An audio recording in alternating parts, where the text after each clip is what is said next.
do início, em Levítico 1:1. Que eu lembro de Levítico 1:1. Comecei a gravar aqui, tá? Beleza, irmão? É uma interessante, uma interessante instrução sobre como debolar um bicho. Cara, eu vou te falar de 1 ao 7 ali, né? Até repetitivo, né? Mas conforme a gente falou no último sábado, Deus é muito, sabe, consciente. Tipo, a gente às vezes faz coisas boas inconscientemente, né? Deus é muito consciente do que ele faz, pô. Então ali ele estava realmente instruindo o povo de todas as formas. E o povo erra, né? E o povo erra. De todas as formas. Muito específico, né? Todas as orientações. Muito. Cara, tipo assim, se você tiver propriedade, compre uma cabra. Se não tiver, compre 2 rolinhos. Se ainda assim você não tiver, farinha. Tipo assim, era Deus realmente querendo. Tipo assim, tu vê que o ritual, o rito, de fato, nunca teve um valor próximo ao verdadeiro sacrifício, sabe? Tipo, nunca foi pelo rito, tá ligado? Tipo assim, no sentido da frase. Ela tipo uma sombra, né? Isso. Pô, eu escrevi uma frase, só que aí eu perdi o slide, mano. Aí eu só vou conseguir. Pô, quando tu vier a outra aula, tu vai entender. Escrevi uma frase de sombra, assim, que é mais ou menos o que eu pensei. Por exemplo, o tamanho da sombra, né? Ele é medido conforme a posição da luz, sabe? E às vezes a gente coloca a luz, né, o óculos, para achar coisas maravilhosas no Antigo Testamento, senão a luz do próprio Cristo. Se você não usar a luz de Cristo, né, que acho que é até lá em Marcos 10, não sei, Marcos 4, se você não usar a verdadeira luz, a sombra também não vai ser verdadeira. Vai ser talvez uma sombra grande, né, mas não a sombra, sabe? Então, à medida que a gente usa a luz certa, a sombra recebe belos contornos, sabe? Belos contornos. Aí a gente viu lá que Levítico 1 começa no. O Senhor chamou Moisés da tenda. E em Números 1:1, o Senhor chamou Moisés na tenda. Então aconteceu alguma coisa nesse ato aí de Levítico que propiciou, né, com que pessoas estivessem na presença de Deus. Aí do 1 ao 7, como a gente falou, tem aqueles rituais de sacrifício, de gratificação e perdão, coisas individuais. Por exemplo, você recebeu alguma coisa, você vai lá e agradece a Deus. Aí você pecou, você vai lá e paga a penitência, algo individual. E o livro de Levítico tem paralelos, né? O capítulo 23 e 25, ele faz isso com o povo. Então, o povo pecou, vai ser dessa forma. Aí devido às festas ali, festa de cereal e tal, tanto que o dia de expiação é pecado pelo povo, né? Então, primeiro Deus trata de forma individual, do capítulo 1 ao capítulo 7, e do 23 ao 25, ele faz de forma em grupo, né? Do 8 ao 10, ele ordena sacerdote, né? E no capítulo 10, a gente marcou ali o erro dos sacerdotes ordenados, né? Que foram adorar a Deus à sua maneira. A gente até conversou bastante sobre o texto, que é Levítico 10, do 1 ao 7 ali. Então a gente conversou bastante, porque a intenção de Deus, né, é administrar a forma que ele deve ser adorado, entendeu? E a gente vive um mundo um tempo, né, onde a gente acaba, muitas aspas aqui, né, passando pano para algumas coisas com a intenção de ser o Cristo. Tem até uma mensagem do Jonas Madureira, que é assim, ó: eu não sou o Cristo, Jonas Madureira. É uma mensagem de 50 minutos, cara. Assim, maravilhosa, que trata disso. de você não se colocar à frente num ambiente em que você diz que está em desacordo com as escrituras, sabe? Em termos de adoração, enfim. Aí ele, no capítulo 10, ele tem o filho Nadab e Abiú. A gente, ué, o El saiu? O El tava no pop. O Alex entrou, tirou ele. Ele desconectou de lá. Avisa ele aí pra entrar pelo dele. E aí, Fabi, minha irmã, tudo bem? O Alex tinha entrado, El, Eu não pelo, entendi que eu pelo caí. do pop. Ele entrou pelo do pop, aí ele vai entrar pelo normal agora.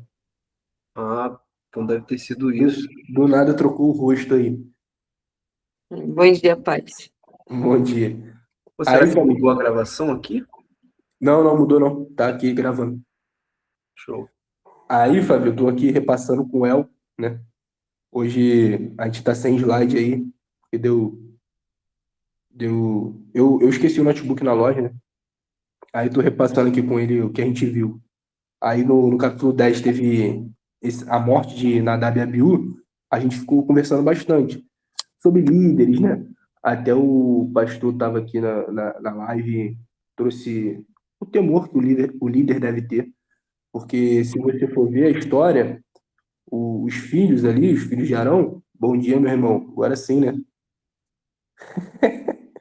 Agora sim, não tirou ninguém. Aí os filhos de Arão ali, eles tinham uma boa intenção, eles levaram sacrifício, né? Mas não foi a forma que Deus estabeleceu, muito bem estabelecida, de como ele deveria ser adorado.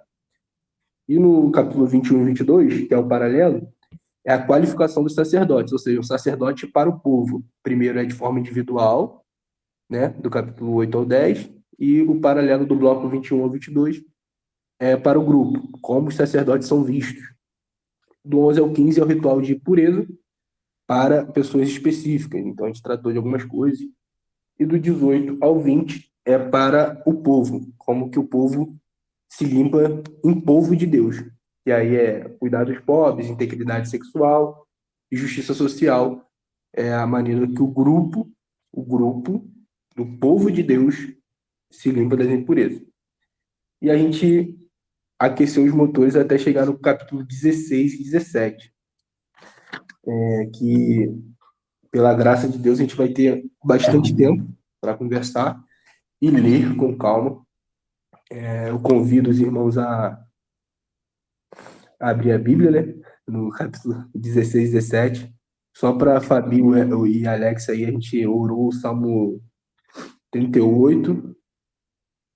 Eu e o El aí, a gente orou o Salmo 38.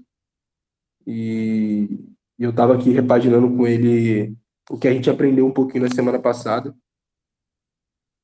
Expliquei a questão do slide, né? E é isso. Vai ser aos moldes. Aos moldes. Então, capítulo 16. Deixa eu ver se eu consigo botar assim.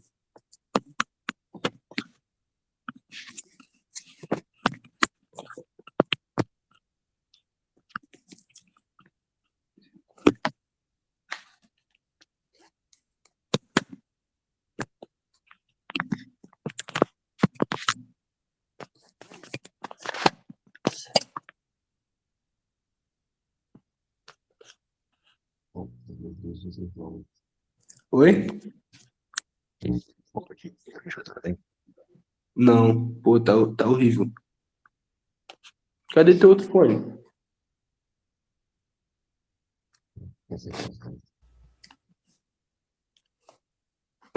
Levítico 16, 17.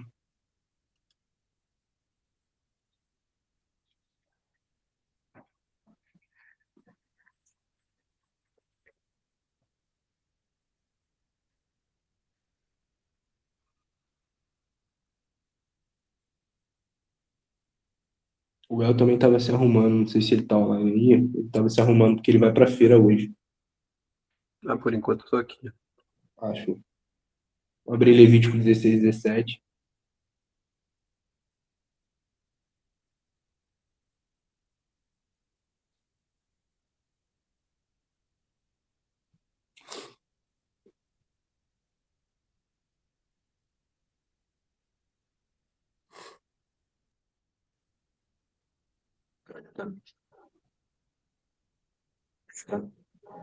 Sim. Sim, sim, sim. Pô, E aí, pô? não escutei o Alex, não, mano. Ué, eu escutei. Escutei. Tem Fala uma aí. voz sombreada aí.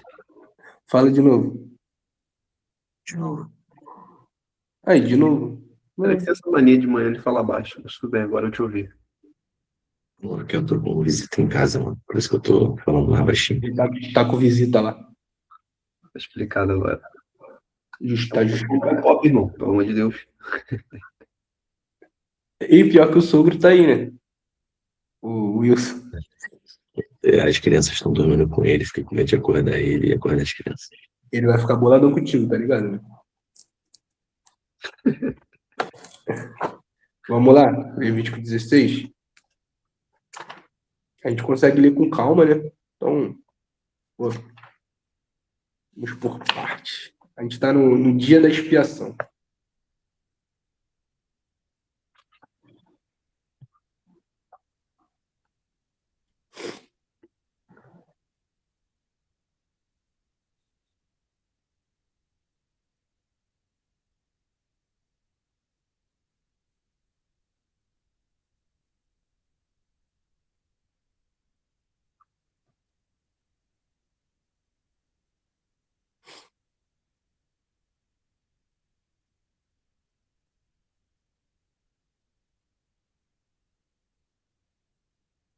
Aqui no início a gente vai ler, só guiando um pouquinho do que a gente vai ler, que Levítico 16 não está no livro que a gente deu, que é muito bem pensado e com uma estrutura muito boa.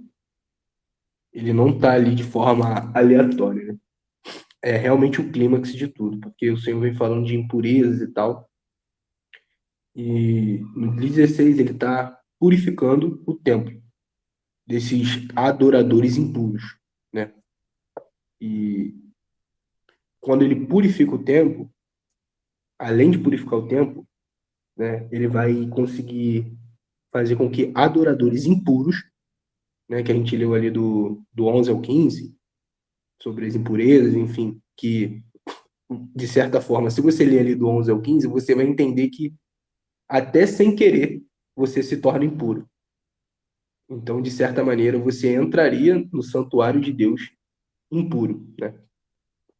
Então, ele vai ensinar ali como ele purifica o tabernáculo e tal, e é chamado Dia da Expiação. Alguém consegue ler aí pra gente? Pode ler do 1 ao, do 1 ao 10. Dá pra gente fazer com calma, são 6h40. Vamos do 1 ao 10 e a gente vai encontrar muita coisa boa aqui.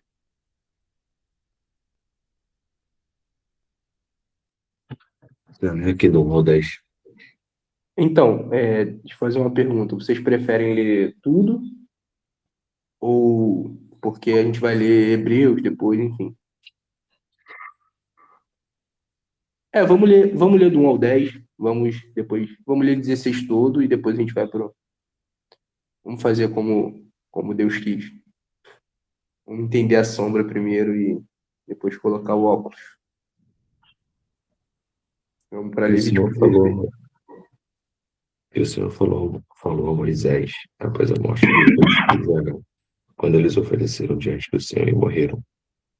E o Senhor disse a Moisés: fala a teu irmão para que ele não entre todo o tempo no santo lugar, para dentro do véu, diante do propiciatório que está sobre a arca, para que ele não morra, porque eu aparecerei na nuvem sobre o propiciatório. Assim, Arão entrará no santo lugar com um novilho para oferta pelo pecado e um carneiro para oferta queimada.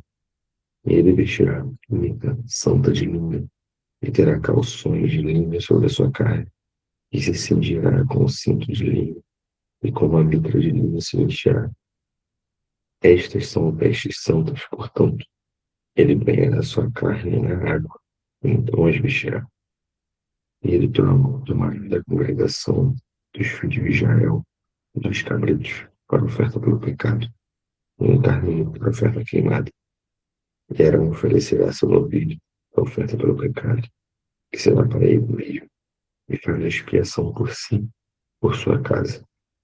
E ele tomará dos bodes, e os apresentará perante o Senhor, porta do tabernáculo da congregação, e Arão lançará sorte sobre os dois bodes, uma sorte pelo Senhor e outra sorte pelo bode expiatório. E Arão trará o bode sobre o qual cair a sorte para o Senhor, e o oferecerá às ofertas pelo pecado.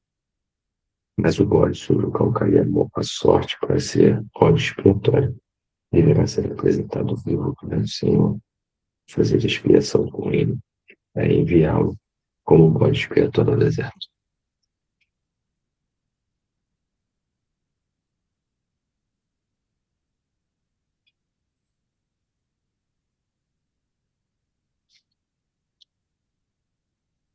Tá montado, Pepe. Tá montado.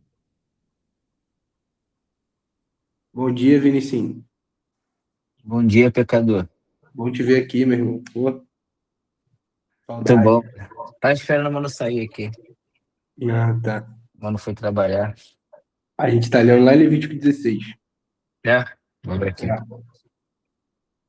Então, ali o Senhor define o dia da expiação, né? E eu queria destacar uma coisa aqui no início, é que no versículo 5, ele usa ali o bode de Israel primeiro, né? Então, da congregação dos filhos de Israel pegará 2 bodes, pela oferta pelo pecado, para o holocausto. Arão trará o novilho pela sua oferta e pelo seu povo e pelo seu pecado. Então, lembra da purificação do sumo sacerdote? Arão não exclui essa purificação. Ele não exclui o pecado individual dele. Afinal, ele é quem está representando o povo. Ele não poderia se aproximar para cumprir tal rito sem um rito anterior. Olha a sequência de ritos a ser cumprida, né? Porque esse sumo sacerdote, ele vinha banhado de falhas e erros, né? Lembra que a gente destacou que o sumo sacerdote pecaria sem perceber? Então, ele sempre ofereceria pecado pelos seus pecados, pelo da sua família, porque de fato ele pecaria. Então, o Senhor está zelando pelo sacerdote que ele escolheu, porque ele sabe que se ele deixasse pela própria consciência do sacerdote, ó, quando você for oferecer sacrifício, faça isso. Quando você pecar, faça isso. Não é quando você pecar. Ele limita, ó, sempre que você se aproximar, venha com oferta e tal, por você e pela sua família. Aí ele vai continuar ali do 11 ao 14. Pode ler aí?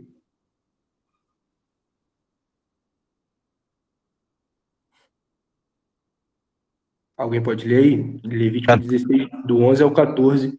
E Arão está explicando ali esse sacrifício por ele, pelos pecados dele, para que ele possa cumprir o sacrifício pelo do povo. Eu leio aqui. Lê aí, meu irmão. Arão trará o novilho como oferta por seu próprio pecado, para fazer propiciação por si mesmo e por sua família, e ele oferecerá como sacrifício pelo seu próprio pecado. Pegará um incensário cheio de brasas do altar que está perante o Senhor, e 2 punhados de incenso aromático em pó, e os levará para trás do véu. Porá o incenso no fogo perante o Senhor, e a fumaça do incenso cobrirá a tampa que está acima das tábuas da aliança, a fim de que não morra. Pegará um pouco do sangue do novilho, e com o dedo o aspergirá sobre a parte da frente da tampa. Depois, com o dedo, aspergirá o sangue 7 vezes diante da tampa.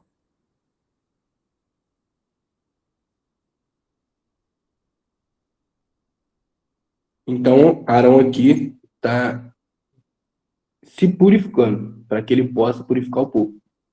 Então, aqui, nesse início de Levítico 16, é um ensinamento daqueles ritos que foram ensinados em Levítico do 8 ao 10, que ensina sobre a escolha e a pureza do sacerdote, o que fazer, né? E agora estamos entrando no véu. O que Arão está fazendo é: estou entrando no véu. Agora o povo precisa estar diante da presença do Senhor. Está apresentando o povo. Então, do 15 ao 28, a gente vai ler o sacrifício pelo povo. Agora que Arão cumpriu o rito de sumo sacerdote, ele levará o povo, como o Senhor quer, à presença nesse dia da expiação. Aí, lê aí, do 15 ao 28. Então Arão sacrificará o bode da oferta pelo pecado, em favor do povo, e trará o sangue para trás do véu. Fará com o sangue o que fez com o sangue do novilho, e ele o aspergirá sobre a tampa e na frente dela. Assim fará propiciação pelo lugar santíssimo, por causa das impurezas e das rebeliões dos israelitas, quaisquer que tenham sido seus pecados. Fará o mesmo em favor da tenda do encontro, que está entre eles, no meio das suas impurezas. Ninguém estará na tenda do encontro quando Arão entrar para fazer propiciação no lugar santíssimo, até a saída dele. Depois que fizer propiciação por si mesmo, por sua família e por toda a Assembleia de Israel. Rapidinho. Aí, viu? Até o 18 agora, ele fala assim, ó, vocês não podem estar nem na tenda do encontro. Lembra que ali no versículo 13, ele fala assim, Arão não correrá o risco de ser morto.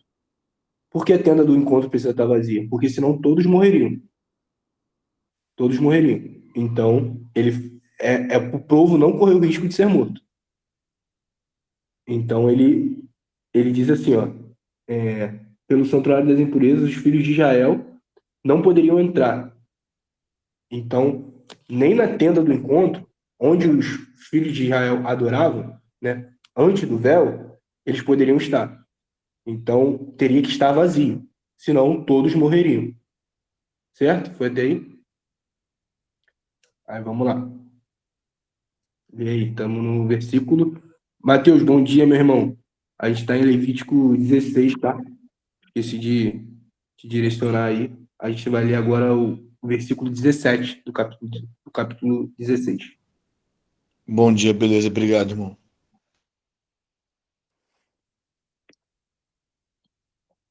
Pode ler de novo aqui?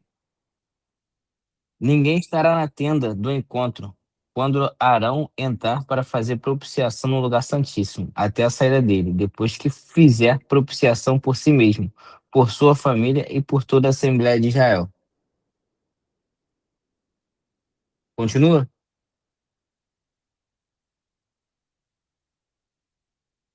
Sim, meu Até irmão. qual? Até tudo. 16 tudo. Tá bom. Depois irá ao altar que está perante o Senhor, e pelo altar fará propiciação. Pegará um pouco do sangue do novilho e do sangue do bode e o porá em todas as pontas do altar. Com o dedo aspergirá o sangue 7 vezes sobre o altar, para purificá-lo e santificá-lo das impurezas dos israelitas. Quando Arão terminar de fazer propiciação pelo lugar santíssimo, pela tenda do encontro e pelo altar, trará para frente o bode vivo.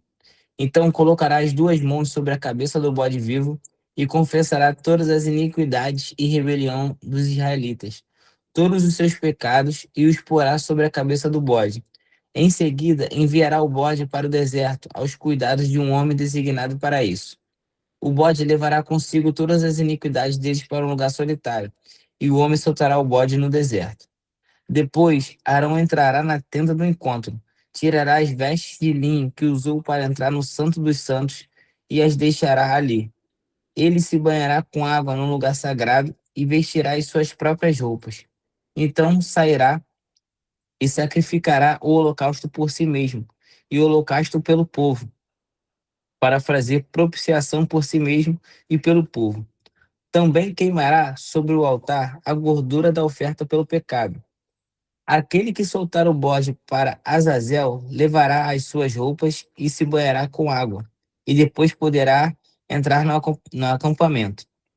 O novilho e o bode da oferta pelo pecado, cujo sangue foi trazido ao lugar santíssimo para fazer propiciação, serão levados para fora do acampamento. O couro, a carne e o excremento deles serão queimados com fogo. Aquele que os queimar levará as suas roupas e se banhará com água. Depois poderá entrar no acampamento. Este é o decreto perpétuo para vocês. No 10º dia do 7º mês, vocês se humilharão e não poderão realizar trabalho algum, nem o natural da terra, nem o estrangeiro residente. Porquanto nesse dia se fará propiciação por vocês, para purificá-los. Então, perante o Senhor, vocês estarão puros de todos os seus pecados. Estes lhes será um sábado de descanso, quando vocês se humilharão. É um decreto perpétuo. O sacerdote que for ungido e ordenado para suceder seu pai como sumo sacerdote, fará a propiciação.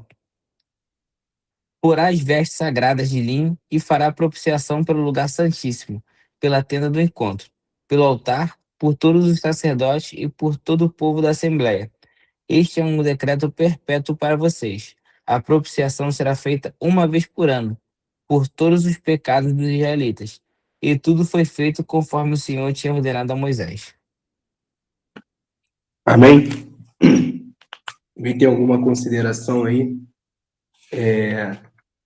Sei que é difícil fazer suspense, né? Porque acredito que todos aqui saibam da história.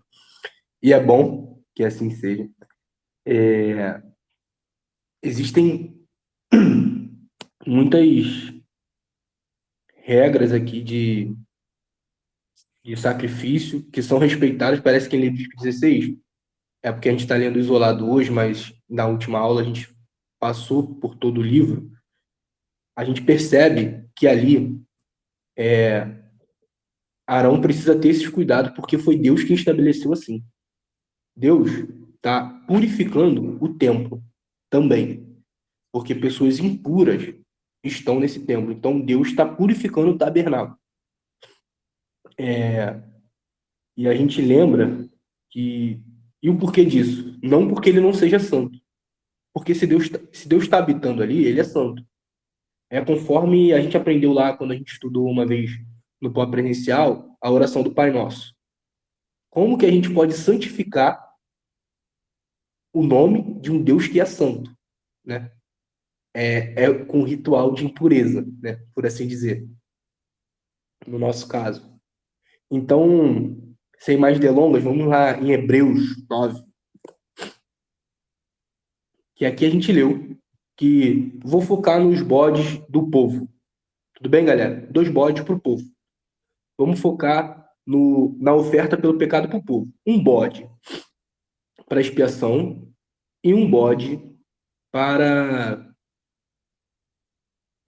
expiação do povo e um bode para o holocausto. Ou seja, um para sangrar e morrer e ser expendido sobre o propiciatório, e outro bode para ser lançado ao deserto, sozinho, solitário. Fala, Welson. Aumentando aqui meu som. Pô, eu não sei se vocês falaram disso na semana passada, mas aí só voltando algumas casas rapidão, porque acho que tem já um mês, cara, que eu fiz a leitura de Levíticos novamente. Eu até compartilhei com vocês, né? Que depois que eu li, talvez um pouco mais maduro agora do que me lembro quando eu lia antes, pelo menos para mim antes era mais difícil do que hoje encontrar Cristo, né, em Levíticos. Eu tô melhorando, né? Mas enfim, era mais difícil, tipo, de verdade, assim, sendo bem franco, encontrar Cristo em Levíticos, especialmente porque, pô, para as nossas pessoas, para o nosso povo, pô, é muito difícil, é uma leitura difícil, né, para a maioria das pessoas. Mas o que, apesar desse negócio de hoje, graças a Deus, conseguir encontrar Cristo mais facilmente em Levíticos, uma das coisas que mais me chamou a atenção e aí falando especialmente de uma coisa que se repete muito, mas no capítulo 9, versículo 24, fica versículo, na verdade, capítulo 10, versículo 1, na verdade. Fala ali sobre os filhos de Arão, né? Que morreram diante do Senhor depois de oferecerem fogo estranho. Mas uma das frases que mais me chama a atenção, que Moisés vai repetindo, é aquele negócio. E Moisés fez como o Senhor ordenara, e fez conforme o Senhor ordenou. E aí, nesse versículo, primeiro versículo do 10, diz assim: e ofereceram fogo estranho perante o Senhor, o que não lhes ordenara. Tipo, não sei se vocês lembram quando eu comentei, né? Tipo, o Senhor, ele é muito específico, né, em sua vontade. Quando ele fala do tabernáculo, quando ele fala da construção da arca. E isso aqui me lembra muito dos nossos cultos, porque, querendo ou não, isso daqui era uma espécie de culto ao Senhor. Todos esses sacrifícios e etc., eles tinham o seu objetivo. E fazer qualquer coisa diferente daquilo que o Senhor falou é um grande problema. Aí eu não sei se vocês abordaram sobre esse negócio aqui, mas pelo menos quando eu leio, me chama muita atenção. Pedro abordou, mas acho que assim, acho que abordou, chegou a abordar sim. Isso com essa perspectiva, né, Pepe? Sim, sim. Sim, a gente abordou, sim. E também um pouco do que a gente viu, que até foi uma frasinha que a gente leu no teu caderninho, não sei se o Alex se lembrou disso quando eu falei na semana passada, que você falava, que você escreveu assim: não é como se o povo tivesse preocupado com algo de algum rito de purificação e tal, mas era meio que o Senhor ordenando e fazendo e tal. Enfim, a gente pegou um pouco eu peguei um pouco da tua perspectiva aí. Lembro que tu me mostrou aqui na tua casa, na minha casa. Então, vamos lá para Hebreus 9. Ô, Pedro, só antes, eu lembro uma frase que tu usou no final do estudo. Não vou lembrar. Da frase da sombra? Cara, não vou lembrar. Beleza? Como eu confessei ali, né? Eu escrevi na hora, eu achei legal e eu escrevi direto no. Deixa eu ver se eu escrevi aqui. Ainda bem que a gente grava hoje, filho, Eu pra escrevi. lembrar. Não sei se a Fabi escreveu, a Fabi às vezes escreve. E aí, Fabi, escreveu? Não. Eu até escrevi, mas tá perdido por aqui. Mas enquanto estiver rolando, eu vou pegar aqui. Antes disso, vamos só abrir Isaías 53. Vamos decorrer aqui na história.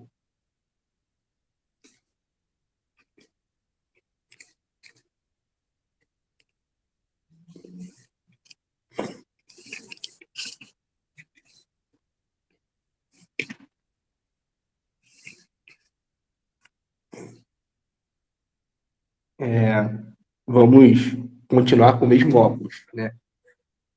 Esses homens, quando a gente lê o Levítico 16 e vê um bode sendo sacrificado, com certeza a gente também, o bode esquecido, a gente lembra de Cristo, né? Lembra de Cristo na Via Dolorosa, sozinho, levando sobre si as iniquidades do povo.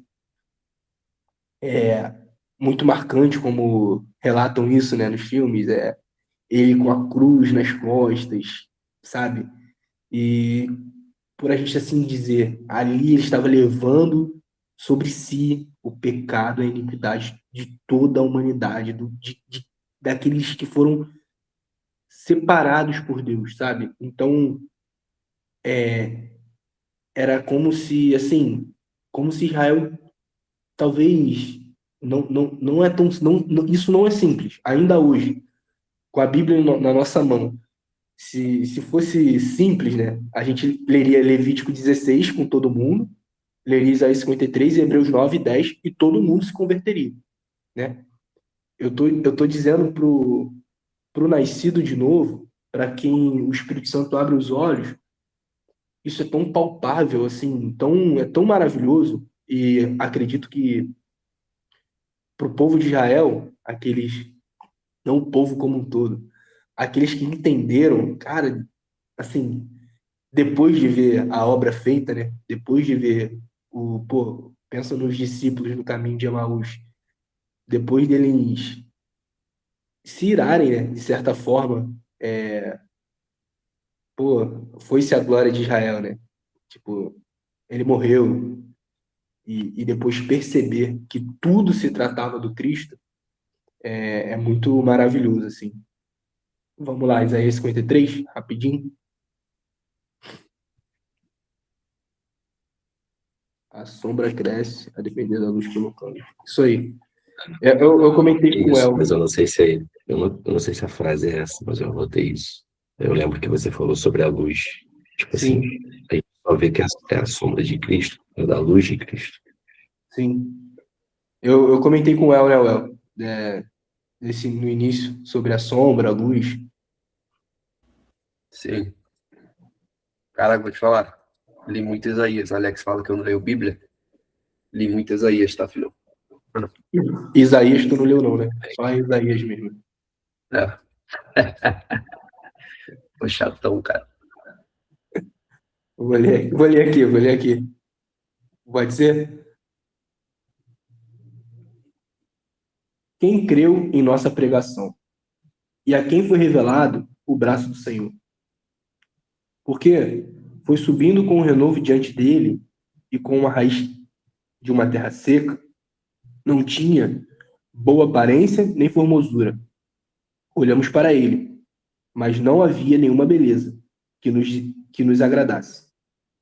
Era desprezado e o mais rejeitado entre os homens de dor, e que sabe o que é padecer. E como um de quem os homens escondem o rosto, era desprezado. E dele não fizemos caso. Certamente ele tomou sobre si as nossas enfermidades, e as nossas dores levou sobre si. E nós consideramos como aflito, ferido de Deus e oprimido. Mas ele foi transpassado por causa das nossas transgressões. Ele foi esmagado por causa das nossas iniquidades. O castigo que nos traz a paz estava sobre ele, e pelas suas feridas somos sarados.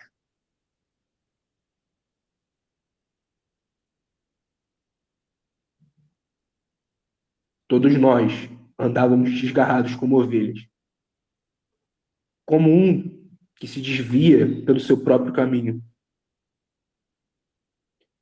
Mas o Senhor quis cair sobre ele a iniquidade de todos nós. Ele foi oprimido e humilhado, mas não abriu a boca. Como cordeiro, foi levado ao matadouro, e como uma ovelha muda diante dos seus tosqueadores, ele não abriu a boca. Perceba o verso 17. Ele foi oprimido e humilhado, mas não abriu a boca. Como o cordeiro foi levado ao matadouro, ou seja, como o cordeiro foi levado ao matadouro, e como a ovelha muda diante dos seus tosqueadores, ele não abriu a boca. Pela opressão e pelo juízo, ele foi levado de sua linhagem. E quem se preocupou com ela? Porque ele foi cortado da terra dos vigentes. Foi ferido por causa da transgressão do povo. Designaram-lhe a sepultura com os ímpios. Mas como rico, esteve na sua morte, embora não tivesse feito justiça e nenhum engano fosse encontrado em sua boca. Todavia, ao Senhor agradou esmagá-lo, fazendo-o sofrer. Quando ele der a sua alma como oferta pelo pecado, verá a sua posteridade e prolongará os seus dias. E a vontade do Senhor prosperará nas suas mãos. Ele verá o fruto do trabalho de sua alma e ficará satisfeito. O meu servo, o justo, com seu conhecimento, justificará a muitos, porque as iniquidades dele levará sobre si. Por isso, eu lhe darei a sua parte com os grandes, e com os poderosos ele partirá despojo, pois derramou a sua alma na morte, e foi contado com transgressores. Contudo, levou sobre si os pecados de muito, e pelos transgressores intercedeu.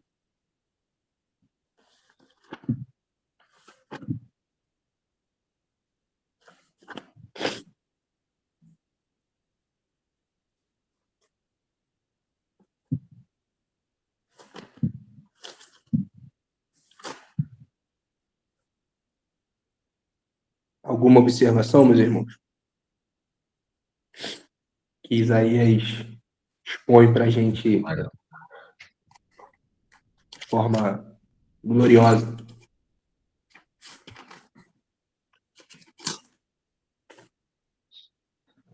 Fala aí, Alex. muito claro. Muito claro. Pô, isso esse cara faz. A gente vai ler alguns textos aqui. Vamos para Hebreus 9. Só antes de ler Hebreus, fica aqui a curiosidade.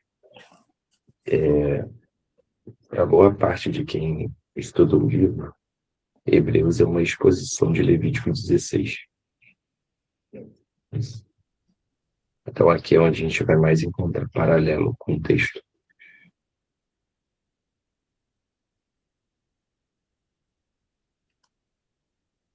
E a gente vai perceber aqui, né? Que como a gente leu lá no em Levítico 16, a gente vai perceber que é bem direto, assim, as referências, né? E anterior a isso, ele estava preparando o clímax. O clímax de Hebreu é Hebreus 9, 10. Tudo é muito importante em Hebreus, tá? Hebreus já começa com coisas, assim, muito profundas, e ele falando assim, ó, já era pra gente estar conversando de outras coisas. E ele tá tratando de um tema ali super profundo e difícil. Então, Imagina se eles fossem maduros. O que eles diriam? Que isso? é absurdo mesmo. Absurdo. Dá vontade de Isso falar me isso. preocupa um pouco. Pô, vai com calma. Dá vontade de falar, pô, vai com calma.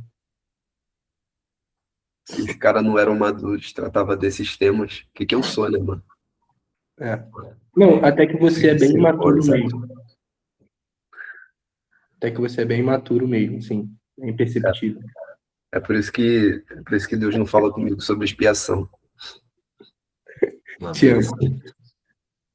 assim, brincadeiras à parte, pensando aqui, cara, se isso daqui é um texto para imaturos, o que a Pô, gente faz assim é um negócio para você ficar, sei lá, no mínimo a gente tem que repensar algumas coisas, assim, né? Porque, de fato, né?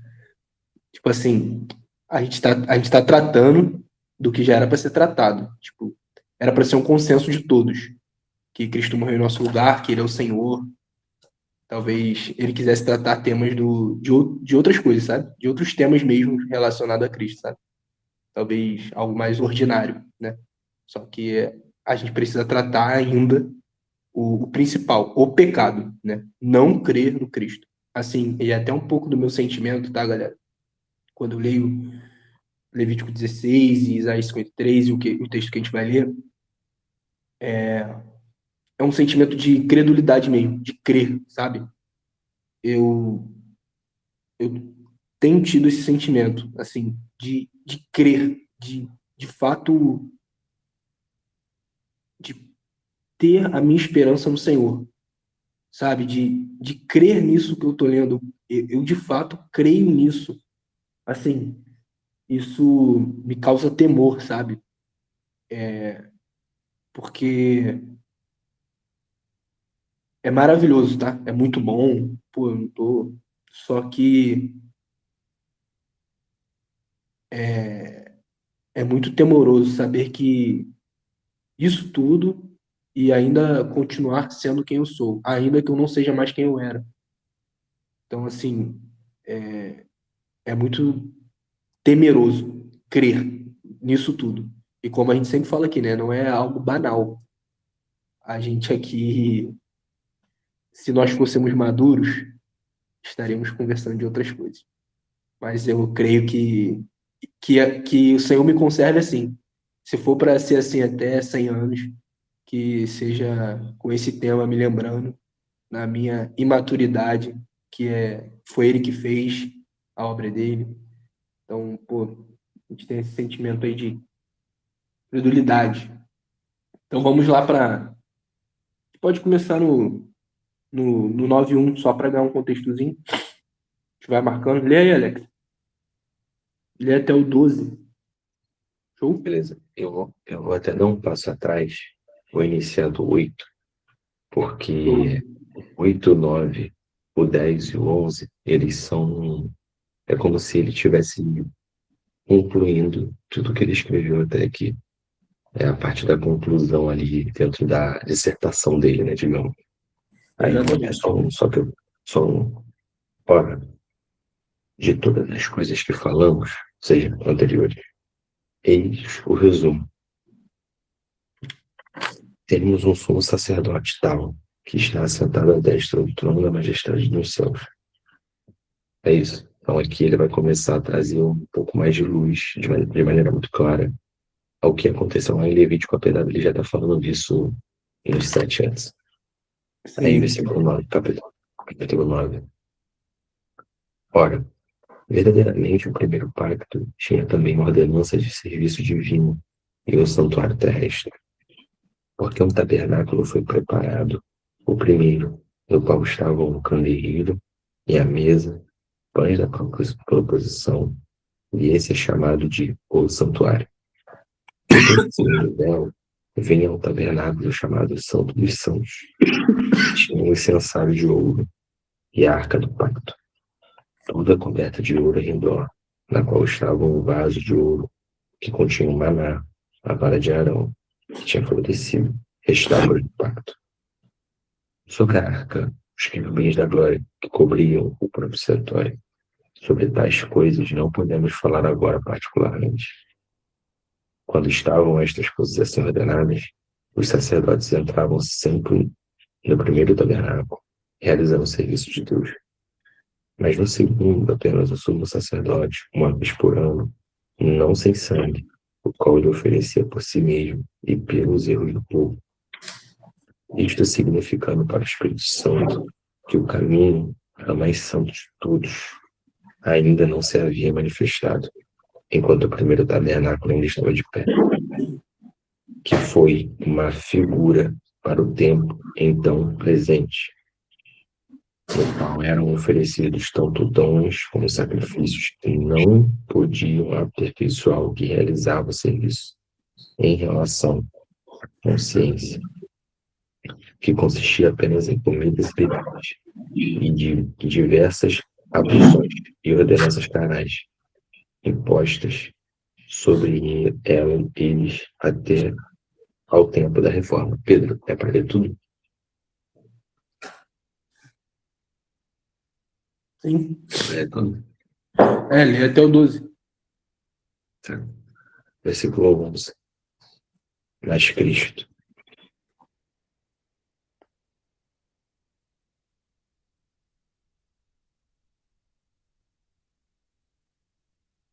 Travou?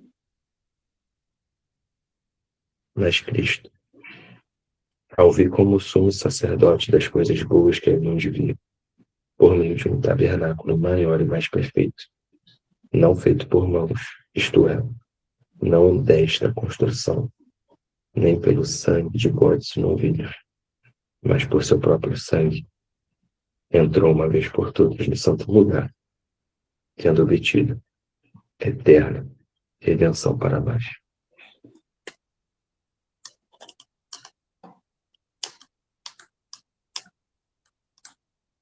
Pode falar? Pô, posso ler isso aqui? Não, olha isso aqui. Eu adoraria que nos domingos a gente ficasse perplexo. Depois do 12 que o Alex leu, olha o que o 13 e 14 diz. Porque, tipo, não é que não tinha nenhuma utilidade, né? Óbvio que tinha, pô. Foi Deus que designou. Tinha muito valor esse negócio aqui de touros, bodes e tudo mais. A gente não pode menosprezar isso. Porque se o sangue dos touros e bodes e a cinza de uma novilha aspergida sobre os imundos os santifica, quanto à purificação da carne, 14. Quanto mais o sangue de Cristo, que pelo Espírito Eterno se ofereceu a si mesmo, imaculado a Deus, purificará as vossas consciências das obras mortas, para servirdes ao Deus vivo. Aí ele termina com essa pergunta, tipo, pô, se todo esse negócio aqui já tinha uma grande utilidade no relacionamento do povo de Deus com ele, dentro do tabernáculo, quanto mais agora a gente deveria viver por causa do sangue de Cristo. Caraca. Olha, curiosidade aqui, né? Lembra que a gente leu lá em Levítico 16? Eu não sei se vocês perceberam, marcaram na Bíblia de vocês, uma palavra que chamou muita atenção. Estatuto perpétuo. Perpétuo. Perpétuo. Perpétuo, eu acredito que é para sempre. Todo mundo aí? Todo mundo nessa página? Mas a gente sabe que não é para sempre, né? Até quando você lê ali, Levítico 16, a partir do 29 ali, você fala, mas é perpétuo, mas eu não mato mais ninguém. Olha a resposta do autor de Hebreus, inspirado pelo Espírito Santo, obviamente. Mas pelo seu próprio sangue ele entrou no santuário uma vez por todas e obteve uma redenção eterna. O que é perpétuo acaba nessa vida. Amém? Prisão perpétua. Tá ligado? É até essa morte, né? É coisa nossa. Uma vez que vida eterna, a gente já conversa bastante sobre isso, que não é um tempo determinado e tal. Olha a intensidade do sacrifício, ainda que foi o que o El falou. O sacrifício de animais, como ele leu, tinha muito valor. Era uma vez por ano.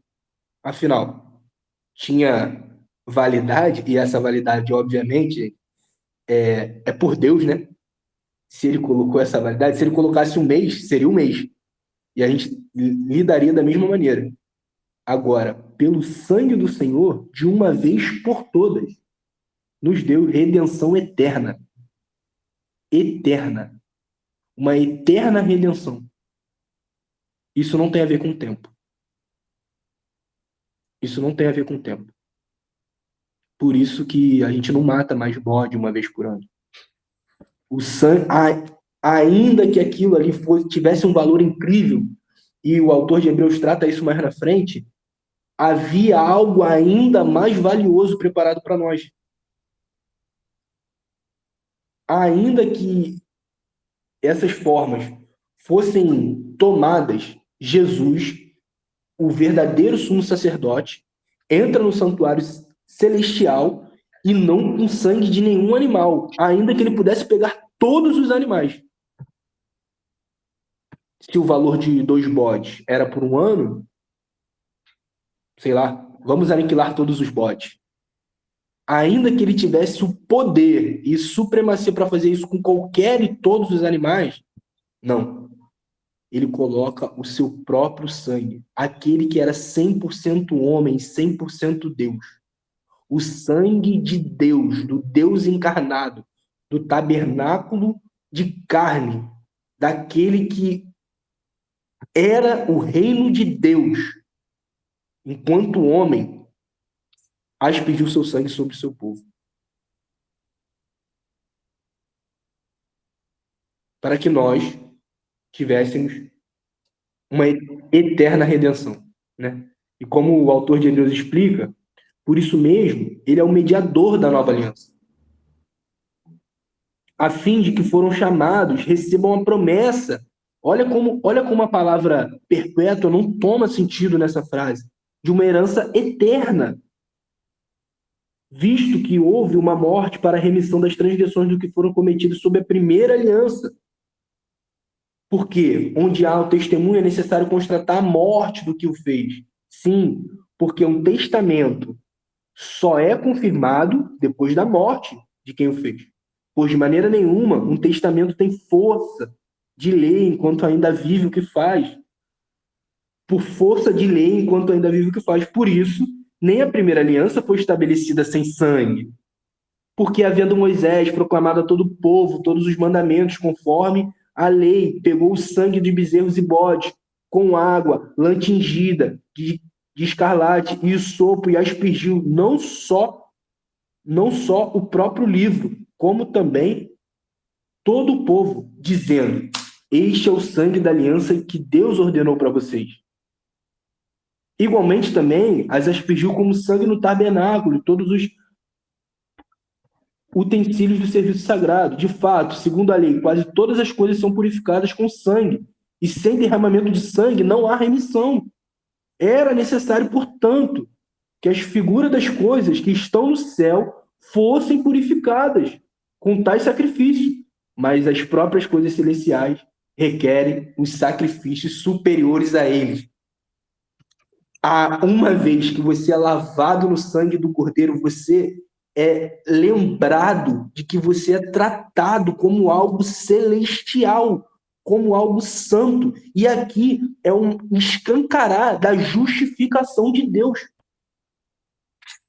Não dá para entender. Deixa eu me corrigir. Dá para entender quem pensa sobre obras, mas não dá para não perceber que todas as obras são falhas diante do sangue do Filho de Deus. Não tem obra que se aproxime a isso. Está aqui, meus irmãos, a nossa justificação.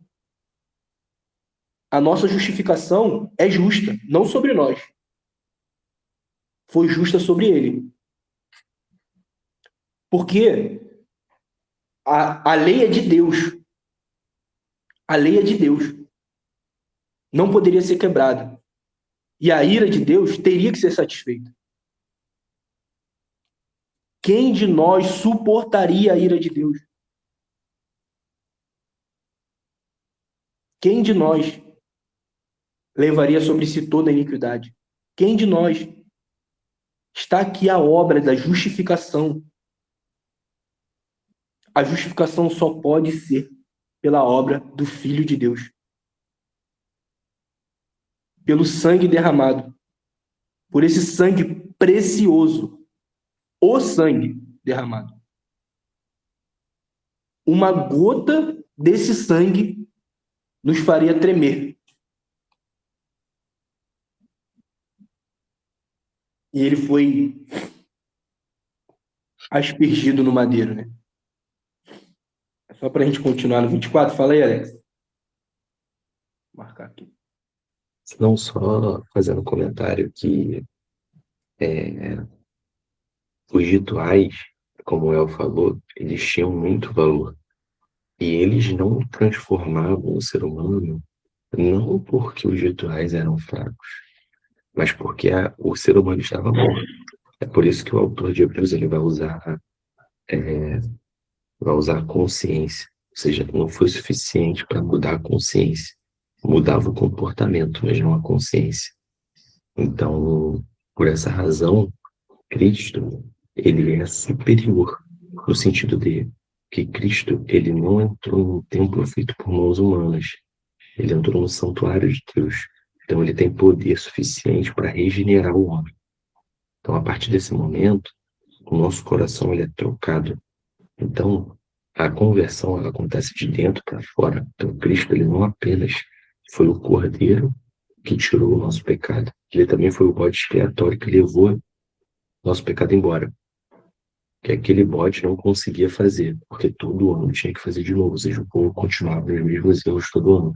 Nesse caso aqui, Cristo traz a nossa consciência essa coisa de você se santificar o tempo todo, amar o Senhor a ponto de você se transformar, ser transformado por Ele, né, no caso.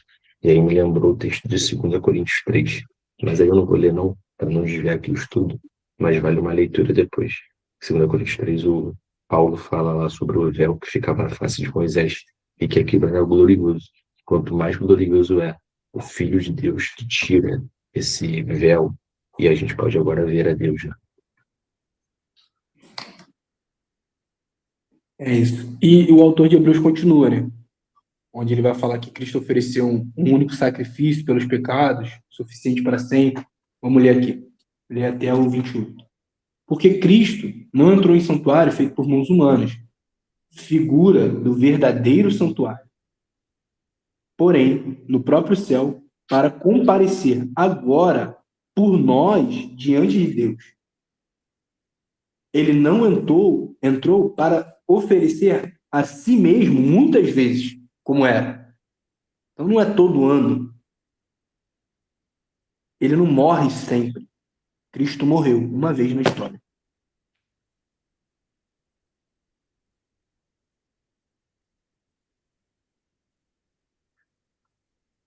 Como o sumo sacerdote entra todos os anos no Santo dos Santos com sangue alheio. Se fosse assim, ele precisaria ter sofrido muitas vezes, desde a fundação do mundo. Agora, porém, ao chegar no fim dos tempos, ele se manifestou de uma vez por todas, para aniquilar o pecado por meio do sacrifício de si mesmo. E assim como os homens está ordenando morrerem uma só vez, vindo depois o juízo. Assim também Cristo, tendo se oferecido uma vez por todas para tirar o pecado de muitos, aparecerá uma segunda vez. Não para tirar pecados, mas para salvar aqueles que esperam por ele. Ora, visto que a lei é apenas uma sombra dos bem-vindouros, não há imagem real das coisas. Nunca consegue aperfeiçoar aqueles que se aproximam de Deus com o mesmo sacrifício, que ano após ano, continuamente, eles oferecem. Se isto fosse possível, será que o sacrifício não teria deixado de ser oferecidos?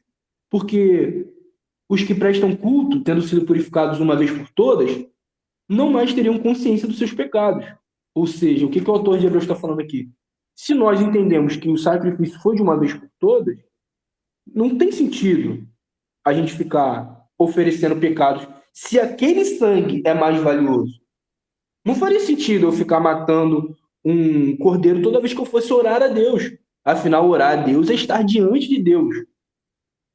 Se eu não tiver essa consciência, por isso que a gente fala assim, tem que ter a obra de Cristo. A gente tem que apresentar a obra de Cristo. A gente tem que apresentar o Evangelho. Senão você está fazendo com que aquele que você considera seu irmão, o qual você tem muito apreço, e eu acho que você tem até bastante afeto, você está colocando ele diante de Deus sem o cordeiro.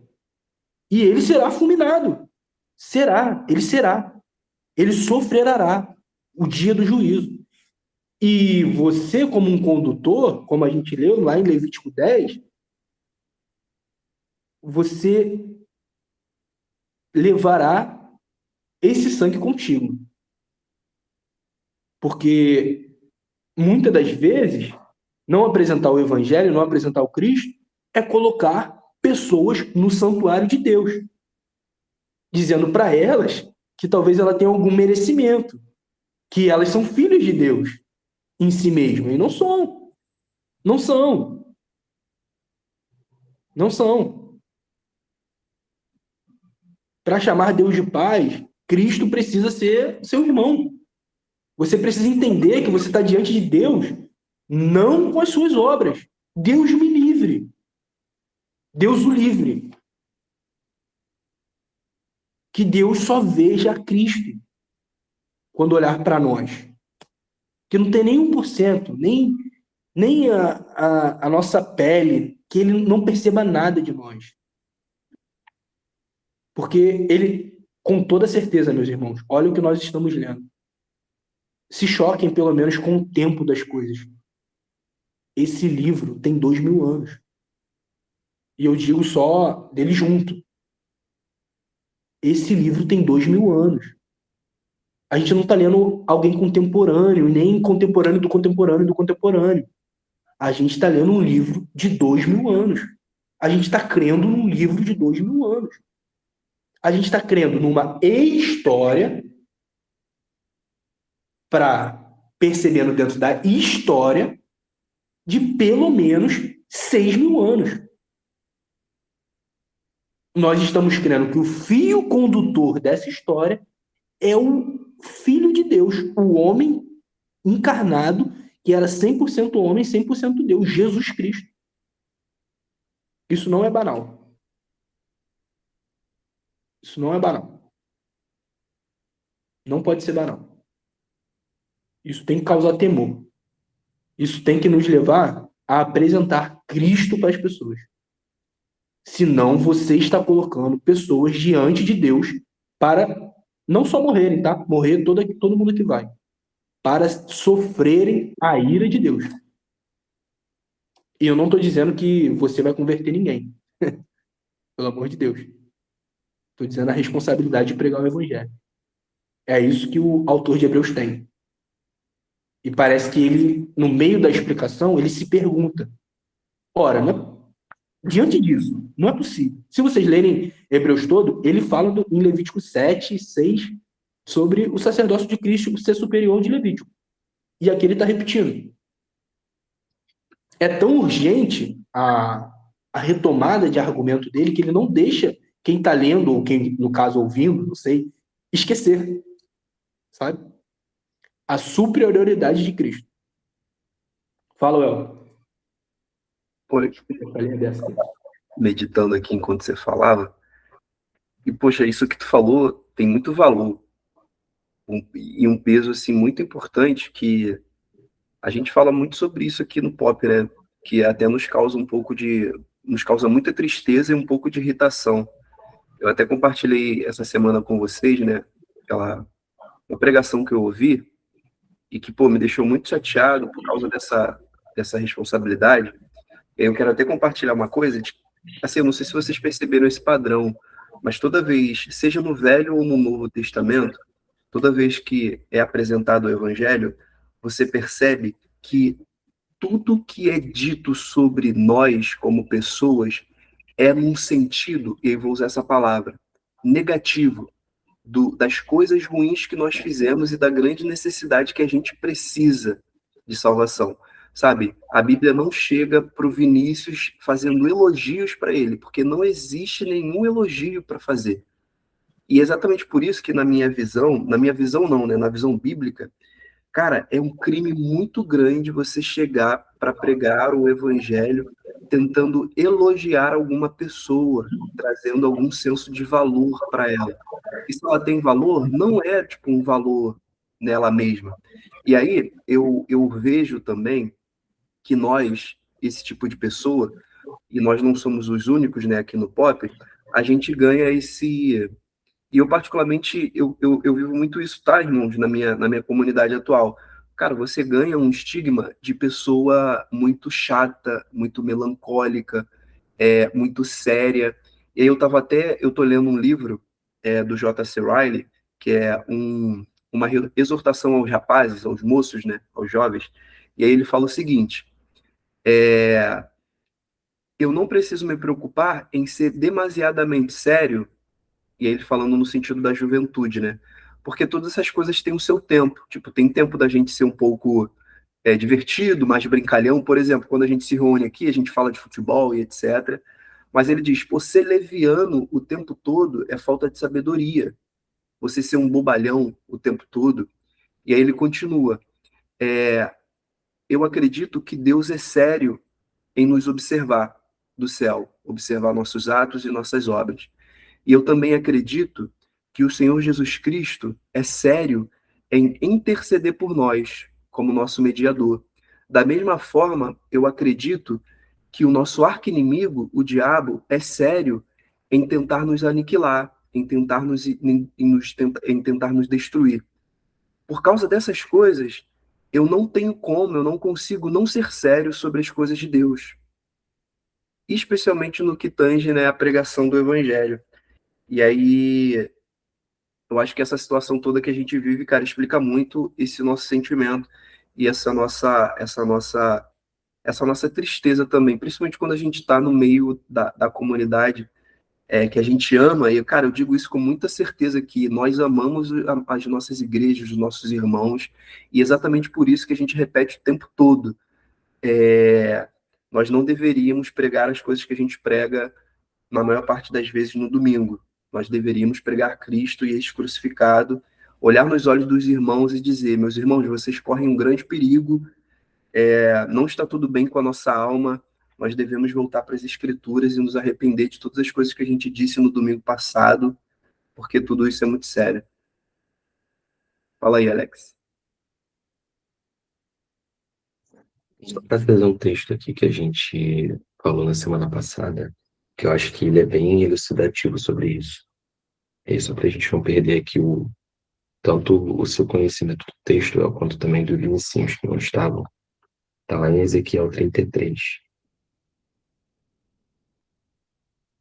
Diz assim: Novamente a palavra do Senhor veio a mim, dizendo: Filho do homem, fala aos filhos do teu povo, dizendo: Quando eu trouxer a espada sobre a terra, ou seja, juízo, se o povo da terra tomar um homem de suas costas e o estabelecer por seu dia, se quando ele vir que a espada vem sobre a terra, ele soprará a trombeta e avisará o povo.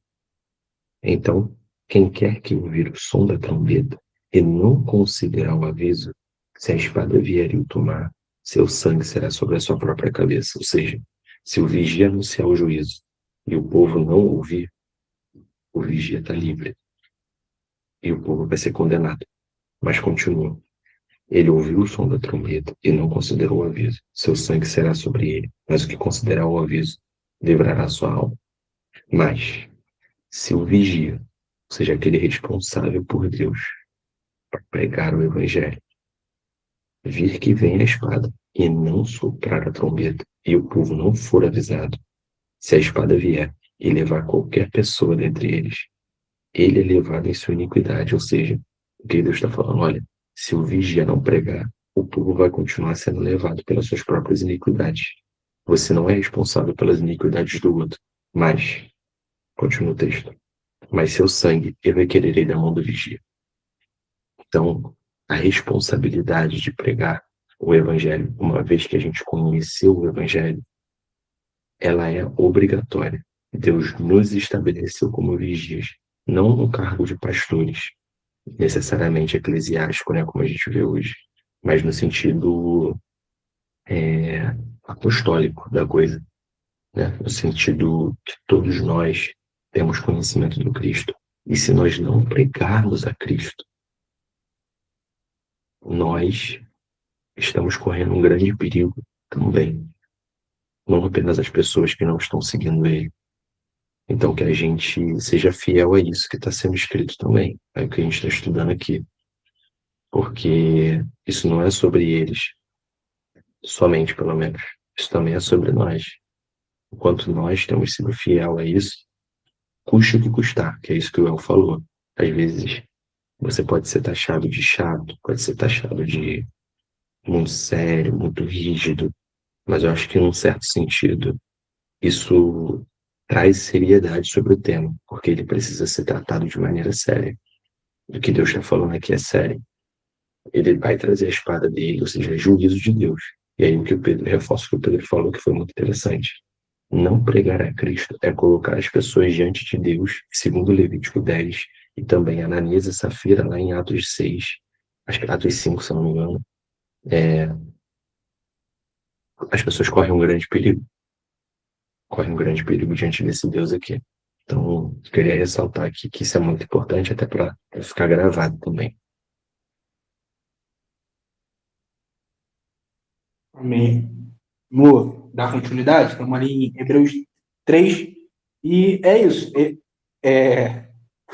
Todo respeito à minha pessoa, parece que não, é porque está sem slide, mas quem estava na semana passada era basicamente o que a gente ia fazer: ler e explicar uma coisinha ou outra, explicar não, frisar uma coisinha ou outra, porque não tem um comentário bíblico na Bíblia sobre Levítico 16, isso é muito maneiro.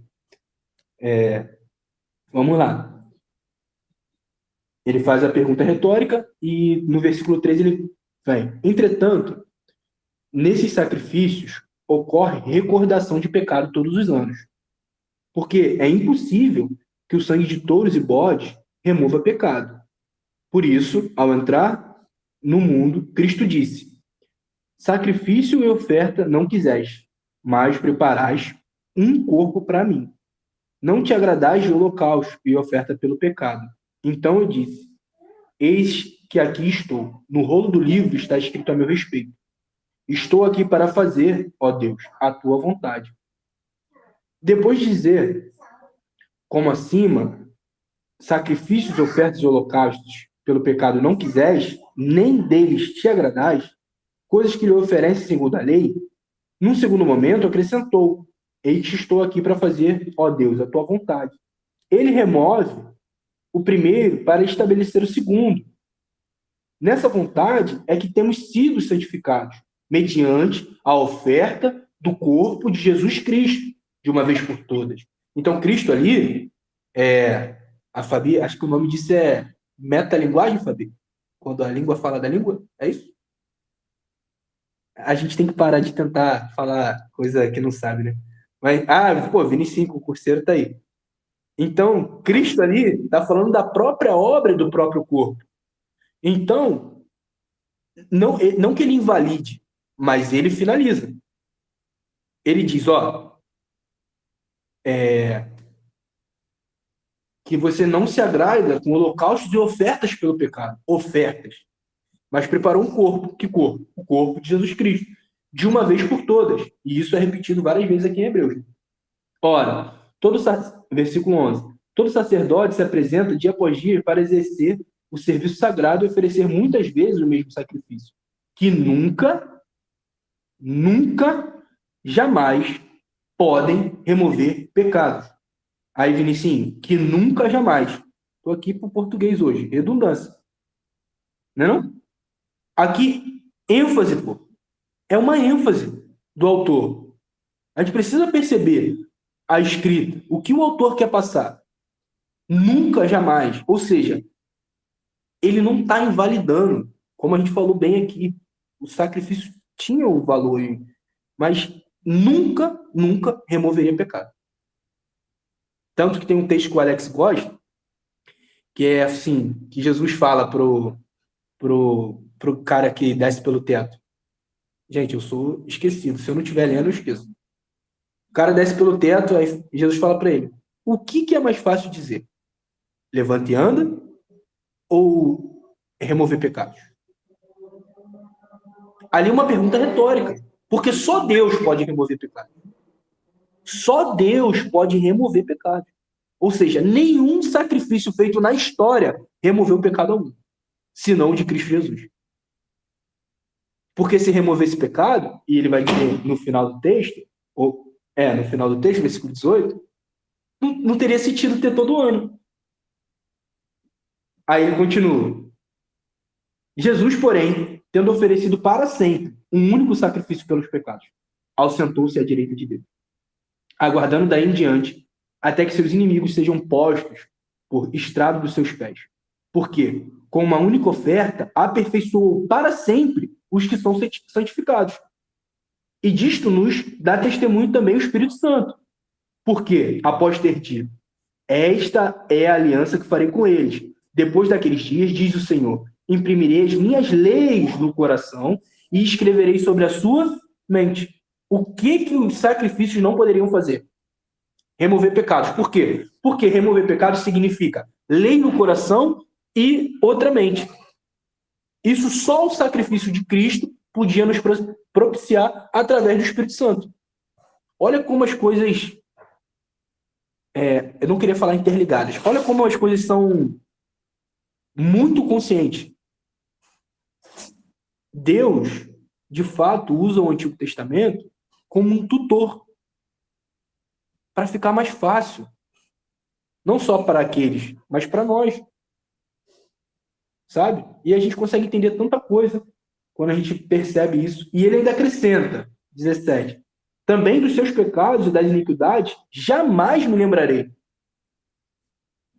Por quê? Porque fomos lavados pelo sangue. Remoção do pecado, deixa eu ler aqui. Ora, onde há remissão de pecados, não existe mais necessidade de sacrifício feito pelo pecado. Se o pecado foi removido, se teve remissão dos pecados, foi feito. E só poderia ser feito por esse sacrifício.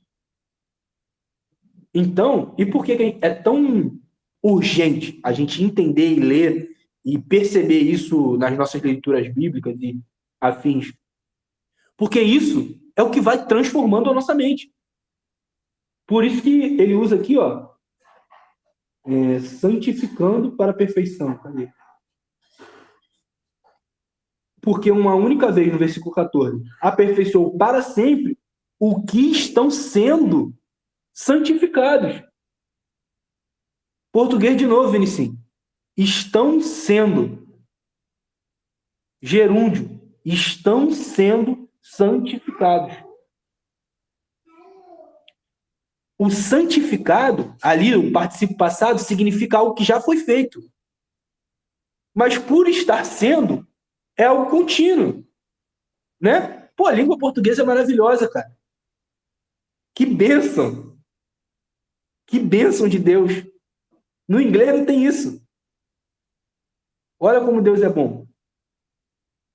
Então, estamos sendo santificados por esse único sacrifício. Por isso que nós temos que lembrar desses textos. Por isso que é tão urgente que a gente leia e creia no Evangelho. Porque o Evangelho não... Pô, é difícil falar isso, né? Não é só remissão de pecados. Mas esse só, eu não estou diminuindo a remissão dos pecados. Mas não é só a remissão dos pecados. É ser santificado. É você ser justificado para ser santificado e glorificado. Entendeu?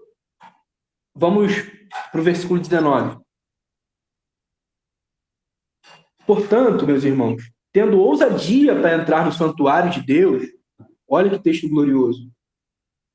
E aqui está falando da presença, pelo sangue de Jesus, pelo novo e vivo caminho que ele nos abriu por meio do véu. Isto é, pela sua carne. Olha que maravilhoso, filha. E tendo um grande sacerdote sobre a casa de Deus, aproximemo-nos com o coração sincero, em plena certeza de fé, tendo todo o coração purificado da má consciência e o corpo lavado com água pura. Guardemos-nos firmes a confissão de esperança, sem vacilar, pois quem fez a promessa é fiel. Cuidemos também de nós, de nos animar uns aos outros, no amor e na prática de boas obras. Não deixemos de nos congregar, como é costume de alguns. Pelo contrário, façamos admoestações, ainda mais agora que vocês veem que o dia se aproxima. Porque, se continuarmos a pecar de propósito, depois de termos recebido o conhecimento da verdade, já não resta sacrifício pelos pecados. Pelo contrário, resta apenas uma terrível expectativa de juízo e fogo vingador prestes a consumir os adversários. Quem tiver rejeitado a lei de Moisés morre sem misericórdia, pelo depoimento de 2 ou 3 testemunhas. Quem tiver rejeitado a lei de Moisés morre sem misericórdia, pelo depoimento de 2 ou 3 testemunhas. Imagine quanto mais severo deve ser o castigo daquele que pisou o Filho de Deus, profanou o sangue da aliança com que foi santificado, insultou o Espírito da graça, pois conhecemos aquele que disse: a mim pertence a vingança, eu retribuirei. E outra vez o Senhor julgará o seu povo. Horrível coisa é cair na mão do Deus vivo. Lembre-nos dos dias passados, quando depois que foram iluminados, vocês sustentaram grande luta e sofrimento. Em certos momentos, vocês foram transformados em espetáculo, tanto para serem insultados quanto para serem maltratados. Em outros, vocês tornaram co-participantes com aqueles que foram tratados. Porque vocês não apenas se compadeceram dos encarcerados, mas também aceitaram com alegria a expoliação de seus bens, porque sabiam que tinham um patrimônio superior e durável. Portanto, não percam a confiança de vocês, porque ela tem grande recompensa. Vocês precisam preservar para que, havendo feito a vontade de Deus, alcancem a promessa.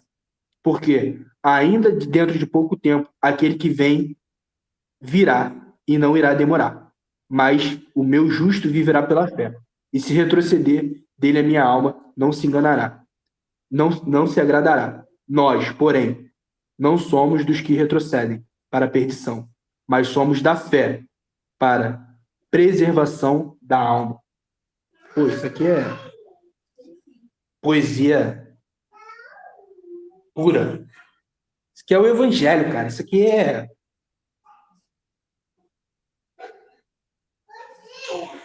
Isso aqui é...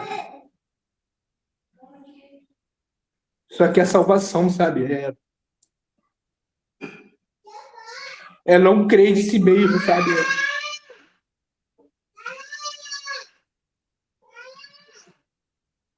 E é com muito temor essas palavras. Isso aqui é tudo que eu tenho, cara. Isso aqui é...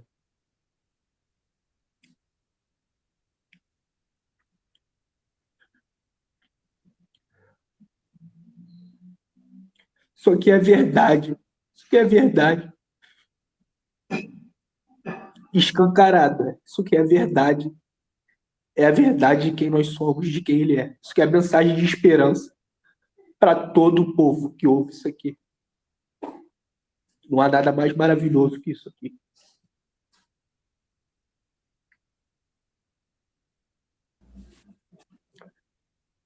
Fala aí, Tô meu me irmão. tô me sentindo como o Davi voltando com a arca.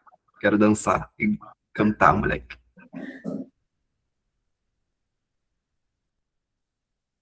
Eu estarei aqui amanhã. Mas só para trazer um ponto, a continuidade que o Pedro deu foi muito boa, porque geralmente a gente lê o capítulo 11 sem ler o 9, o 8, o 9 e o 10.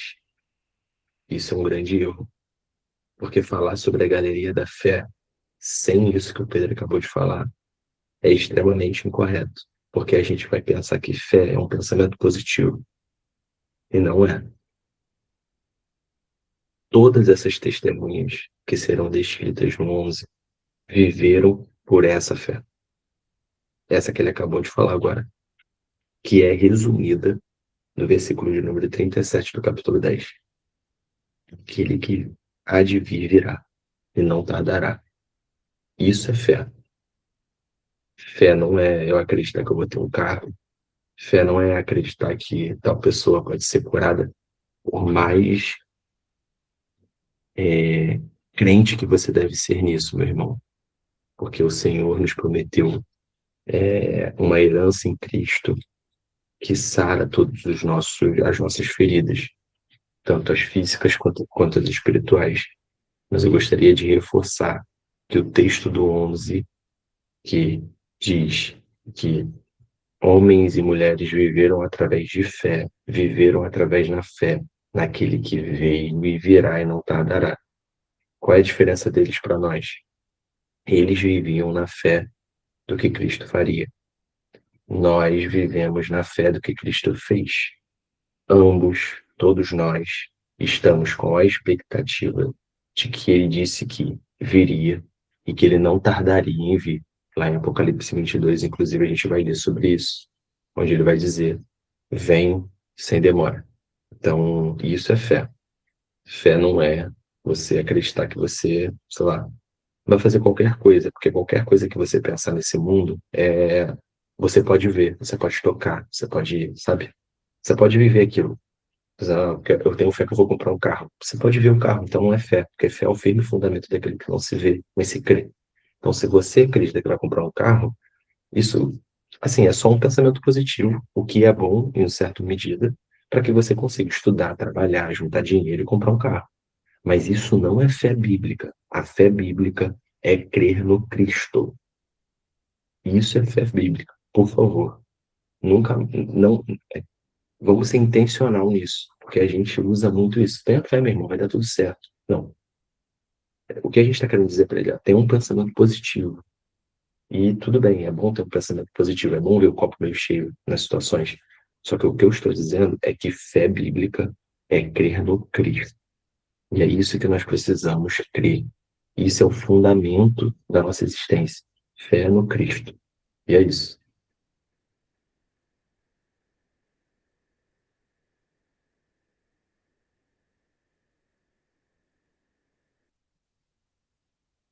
Desculpa, a correria lá. Não sei se ele terminou.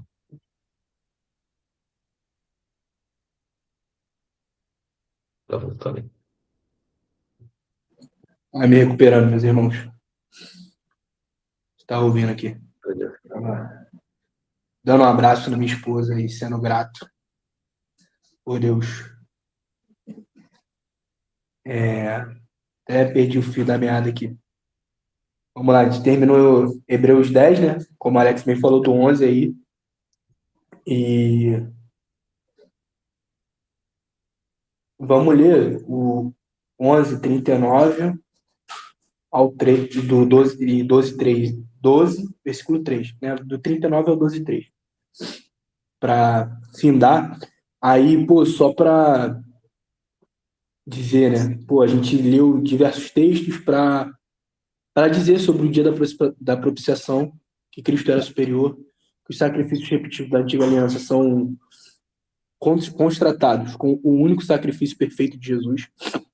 Lá em Romanos 3, que estava aqui no planejamento, mas acho que a gente pode finalizar nele, a gente lê Romanos 3, do 21 ao 25, a gente vai entender aquela frasezinha que a gente tem até uma aula aqui do Pop, de propiciação, o que significa isso. A gente finaliza com esse texto. Tem alguns outros textos, 1 Pedro 2:24, João 1:29, João 1:29, que é aquele texto que João Batista diz: eis o Cordeiro de Deus, que tira o pecado do mundo. E 1 Pedro 2:24 é: Cristo levou sobre si todos os nossos pecados. Como a gente leu também em Isaías 53. Né? E a gente vê o pacto da aliança ali em Levítico 17, que é o sangue que faz expiação. E ali tem os textos, né? Como a gente bem leu. E lá em Mateus 28, que Cristo diz assim: este é o sangue da aliança, derramado por muitos para a remissão dos pecados. E lá em Efésios 1:7 diz que temos redenção pelo sangue de Cristo. 1 João 1:7, o sangue de Jesus nos purifica de todo pecado, como a gente leu agora em Hebreus 9, só para, né, trazer essa aliança do sangue, né? Então, e tu vê aqui um certo cuidado, né, do autor de Hebreus, dizendo parece assim, gente, não precisa de mais sacrifício. Lá em Atos também, Atos 15, aquele concílio ali de Jerusalém, orienta os gentios a se absterem de sangue, enfim. Aí já falando da proibição do sangue, eu acho que a Fabi até comentou na última aula, não sei se na última, se abster de beber o sangue, né? E só deixando aqui claro, tá? Que aquele vermelhinho da carne não é sangue, não. Da carne do churrasco. Não é sangue, não. Então, vão à vontade aí. João 6 também, Jesus fala de forma espiritual sobre participar da sua vida por meio do corpo do seu sangue. E o texto de 1 Coríntios 11, não é isso? Da ceia do Senhor. Acertei o texto? Acertou, 11:23. Isso. Que diz sobre a nossa aliança, o que devemos fazer quando estamos reunidos, que lembra também do sangue. Meus irmãos, vamos ler Hebreus 11, só para a gente finalizar o tema, 11:39. Como o Alex falou, tu leu o 1 e o 2, Alex? Ou só comentou? Só comentei. Então vou ler Hebreus 11, versículo 1, 2 e 3. E depois eu vou lá para o 39 e 40 e vou seguir até o versículo 3 do capítulo 12. Então, ora, a fé é a certeza das coisas que se esperam, a convicção de fatos que não se veem. Pois, pela fé, os antigos obtiveram bom testemunho.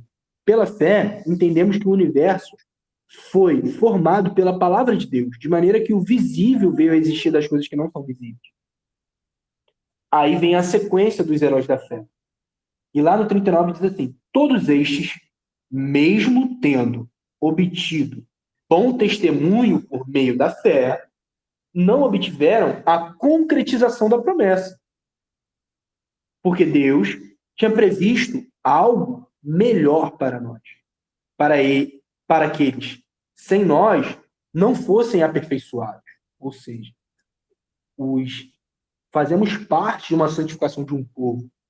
Portanto, também nós, visto que temos a rodear-nos de tão grande nuvem de testemunha, Livremos-nos de todo o peso e do pecado que tão firmemente se apega a nós, e corramos com perseverança a carreira que nos foi proposta, olhando firmemente para o autor e consumador da fé, Jesus, o qual, em troca da alegria que lhe estava proposta, suportou a cruz, sem se importar com a vergonha, e agora está sentado à direita do trono de Deus. Portanto, pensem naquele que suportou tamanha oposição dos pecados contra si mesmo, para que vocês não se cansem e nem desanimem. Amém? Essa é a conclusão que nós temos em fé. Essa é a conclusão. Nós vemos a concretização das promessas. Por isso temos que ter fé. Por isso a fé nos ajuda a não desanimar, a não cair, a não padecer quando a gente sofre. Porque ele sofreu, ele padeceu. Não convinha a nós que nós partilhássemos desse sofrimento, como Paulo diz, né? Partindo do sofrimento de Cristo. Tendo parte no sofrimento de Cristo. Devemos ter satisfeitos no nosso sofrimento. Um amigo pregou sobre isso, lá em 1 Pedro 19, 25. Que a nossa satisfação em Deus precisa estar no sofrimento também. No sofrimento devemos estar satisfeitos. Satisfeito não significa feliz. Então, satisfação não é histeria, sorrisos e nem choro, tá? E nem choro. Sou um cara que chora. Satisfação não é nenhuma dessas três coisas. Olha ele aí, Wilson. Chegou na hora, hein? Vamos lá. E é isso, gente. Finalizei. Esse é o dia da expiação. Para mim é a parte principal do livro de Levítico, tá? Levítico 16 e 17. Aí Hebreus todo comenta sobre esse livro. E a gente pegou os principais ali do 8 ao 12, que é o clímax. E para você também entender Levítico 16 e 17, é bom que você leia o livro. É um excelente livro. É muito literário, assim, cara. A estrutura é muito boa, muito boa. É um livro muito bom, muito disciplinador. Pela graça, assim, aumentou o meu temor. E, cara, o meu sentimento, vou falar logo o meu, que aí alguém encerra e lê Romanos 3, 21 a 25. O meu sentimento é, assim, acho que eu colocaria uma música e dançaria com a Júlia agora, livre de qualquer peso do pecado e com um coração cheio de esperança em glória, assim, muito feliz. Me sinto feliz nessa manhã de sábado. Aí já fala aí, Vinicinho, teu sentimento, meu irmão, ao fim de tudo, bom te ver aqui, bom tê-lo aqui, e que você venha todo sábado, em nome de Jesus. Em nome de Jesus. Não, e agora fica mais tranquilo também, vai acabar esse negócio de viajar também, de ficar longe, né? Semana que vem eu viajo de novo, fico... A última viagem que eu faço, e depois eu fico aqui, eu vou trabalhar aqui no centro do Rio, né? Cara, muito bom, né? Ouvir sobre essa... A gente já fez esse tema sobre a propiciação, né? Sobre tudo isso, mas é muito bom ver essa, digamos assim, dualidade, né? Que é o confronto entre o Antigo e o Novo Testamento. É uma coisa a gente ouvir falar, outra coisa a gente se aprofundar. E como você disse, ô Pedro, cara, isso aqui é de fato o Evangelho, né? Isso aqui é o motivo da fé, não é... Cara, não é... É o que o Alex também falou, cara, fé não é, pô, eu quero comprar um carro, pô, eu quero comprar uma casa, eu quero, pô, conquistar tal coisa. Cara, a fé é de fato você entender, é você entender que um sacrifício foi feito e um sacrifício eterno, né? Ou seja, cara, o que a gente vive é isso aqui, né? É eterno, tipo, daqui a 1 milhão de anos, né, no tempo humano, no Cronos ali, o sacrifício que foi feito há 2.000 anos atrás se perpetua, entendeu? E você vê que tudo tem um motivo, né? Esse sacrifício eterno, né? De certa forma, já era escrito lá atrás, né? E é muito bom a gente falar sobre isso, entender isso, né? Para que a gente seja, de fato, luz para aquelas pessoas que estão nas trevas, ainda não descobriram, porque muita gente ainda está nas trevas, até mesmo dentro da nossa igreja, do nosso meio, né? Não consegue entender a dimensão, né, desse sacrifício, né, e dessa ruptura, né, entre o pecado que teve a partir do nosso Senhor Jesus ali. Aí é isso. Acho que resume um pouquinho do que eu sinto, né, quando eu escuto sobre o tema e quando eu leio sobre isso. Amém, meu irmão. Pô, muito bom. Feliz de tê-lo aqui. É isso, irmão. E aí, Fabi? Fala comigo. Não sei se o Fabi tá trabalhando. Tá mudo. Tô na rua. Ah, tá em Sepetiba, né? Aí, ó, que coisa linda. Pegar essa água de coco na feira, né, minha irmã? É, hoje eu tive que sair mais cedo. Show. Fiz uma encomenda também de cana descascada. Ô, coisa linda. Cara, o sentimento hoje é mais de temor do que de alegria. É temor relacionado a. Porque eu não quero mais ninguém. Vocês me conhecem um pouco, né? E ser inconveniente não faz muito parte da minha essência, sei lá, da minha personalidade. E pregar esse evangelho verdadeiro, de certa forma, é ser inconveniente em determinados meios. Então, o sentimento hoje é de muito temor e certamente colocarei isso nas minhas orações, porque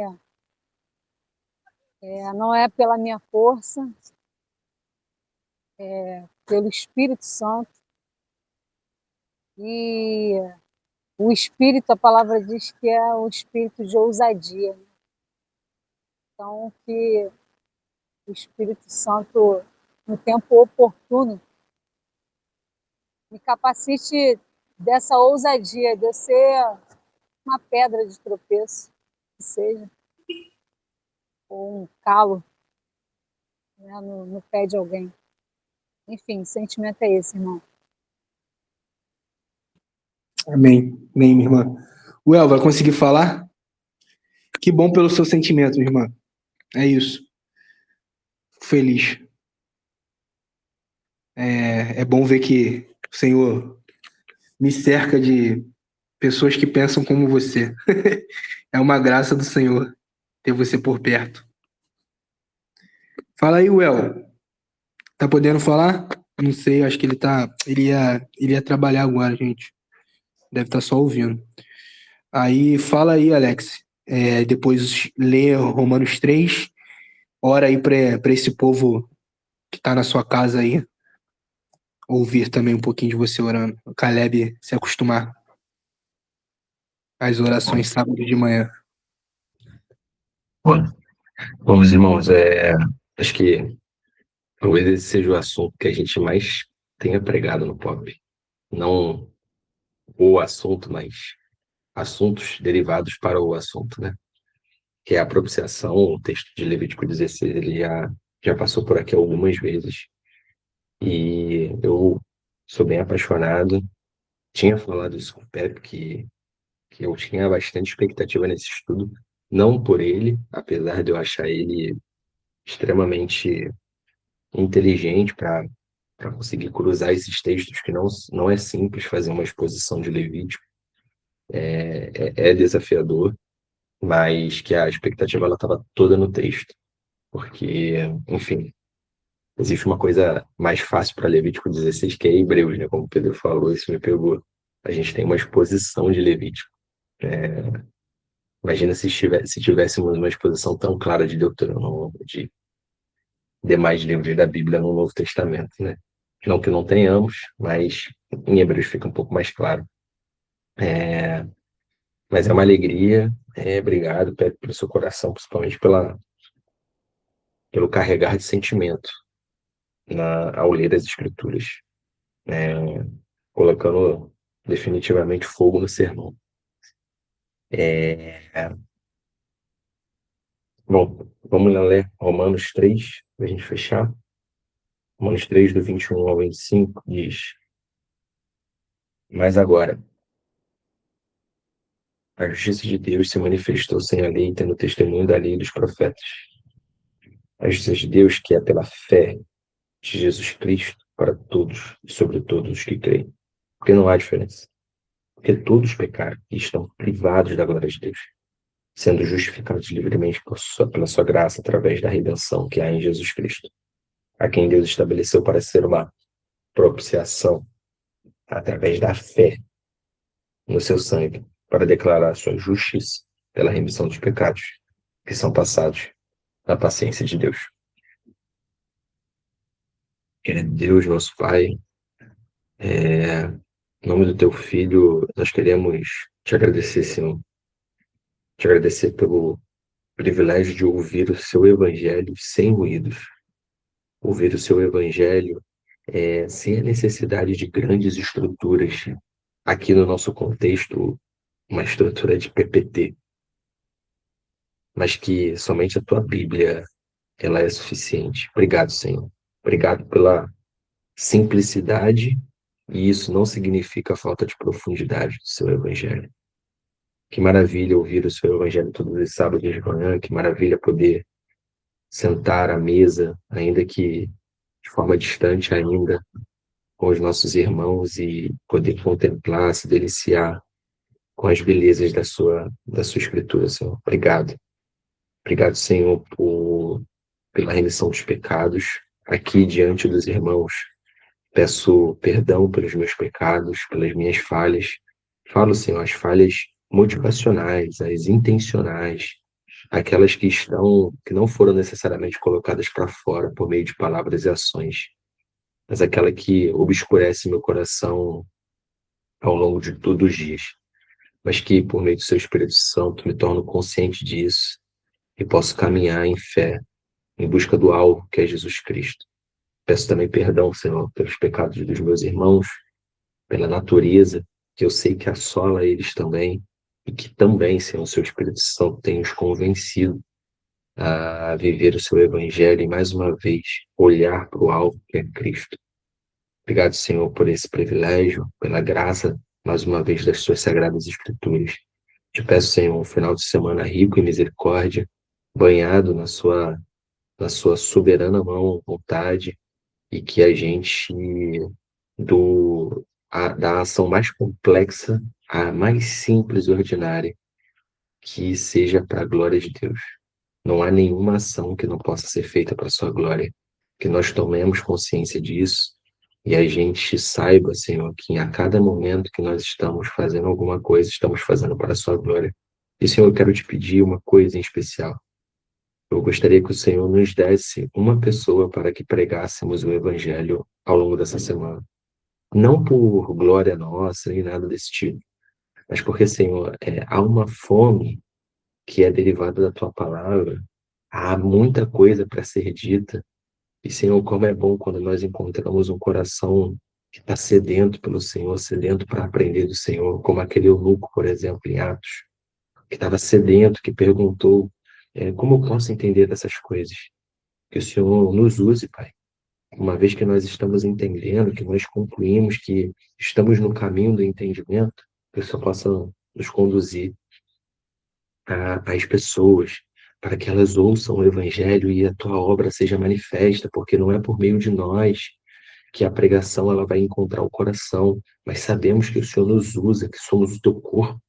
O Senhor é o nosso cabeça, nós somos o teu corpo. Nós nos colocamos à disposição, Senhor, do Senhor, como teu corpo, e que nós possamos proclamar a tua verdade, o seu evangelho. Esse é o nosso pedido, singelo. Pedimos no nome santo do Cordeiro, do bode, do templo, do sumo sacerdote, de tudo aquilo que as Sagradas Escrituras nos seus primeiros livros disseram, a saber, Cristo Jesus, o único e suficiente Senhor e Salvador das nossas vidas. Amém. Foi, meus irmãos?